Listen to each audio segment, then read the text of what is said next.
Sabe, as palavras que a gente usa em casa, elas têm um poder enorme. Elas podem tanto construir quanto destruir as pessoas que a gente mais ama, moldando assim a cultura de uma família inteira. Vamos entender melhor como isso funciona? E o ponto de partida é uma ideia muito forte. A nossa fala do dia a dia, ela não é neutra. Ela carrega o poder de gerar vida ou de causar destruição. Isso faz com que a comunicação dentro da família se torne uma atividade de alto risco, digamos assim.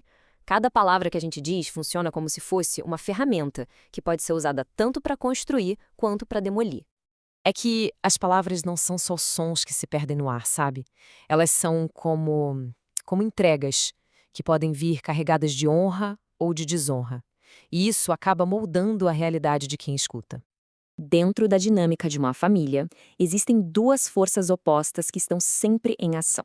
E é fundamental a gente entender a diferença entre elas. A bênção, nesse contexto, não é um passe de mágica. É um ato intencional, sabe? Uma forma de capacitar, de exaltar alguém, validando o propósito daquela pessoa. Por outro lado, a maldição, ela não precisa ser um insulto gritado. Às vezes é uma palavra dita sem pensar, ou até uma ausência que comunica rejeição. E o contraste aqui é gritante. A bênção constrói uma base de segurança, de valor, sabe, dá um chão firme para a pessoa pisar. Já a maldição faz o contrário. Ela corrói essa mesma base. Para deixar essa ideia bem mais palpável, a fonte que estamos analisando usa uma metáfora bem simples, mas muito, muito poderosa.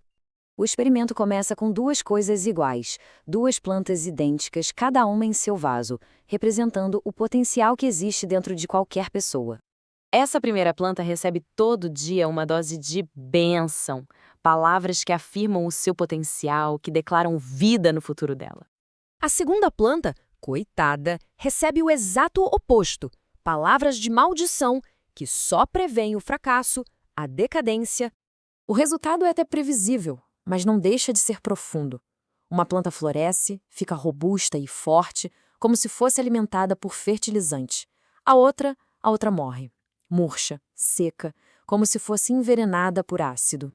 E essa metáfora nos leva à pergunta central: qual é o efeito real da nossa comunicação na vida da nossa família?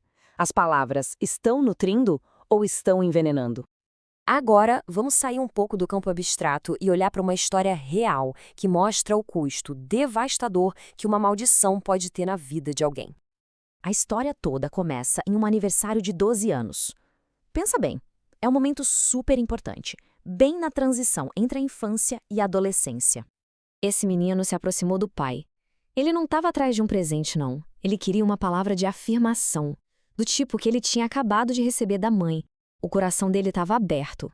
Só que, em vez de uma bênção, o pai que estava ali frustrado com uma outra tarefa, simplesmente soltou essas palavras. Palavras que caíram como uma verdadeira maldição. E o que aconteceu? Aquele único momento, aquelas palavras negativas desencadearam uma reação em cadeia de fracassos que se arrastou por anos. Bem, depois de entender o impacto devastador que uma maldição pode ter, o caminho a seguir fica mais claro. Como é que se pode, na prática, construir um ambiente familiar diferente? A chave aqui é perceber que a bênção não é um evento aleatório que acontece do nada. É uma cultura. É algo que precisa ser cultivado de forma ativa, com intenção. A fonte descreve 4 hábitos bem práticos para isso. Primeiro, elogiar ativamente, não só criticar. Segundo, celebrar as conquistas. Terceiro, algo muito importante, separar a pessoa do erro que ela cometeu. E quarto, sempre escolher encorajar em vez de desmotivar.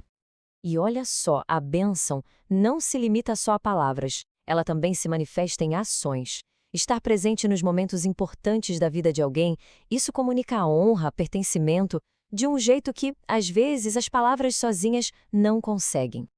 E isso tudo nos leva a um último pensamento, que é bem provocador. É um convite à reflexão sobre que tipo de cultura está sendo construída em casa. É uma cultura de vida ou o seu completo oposto?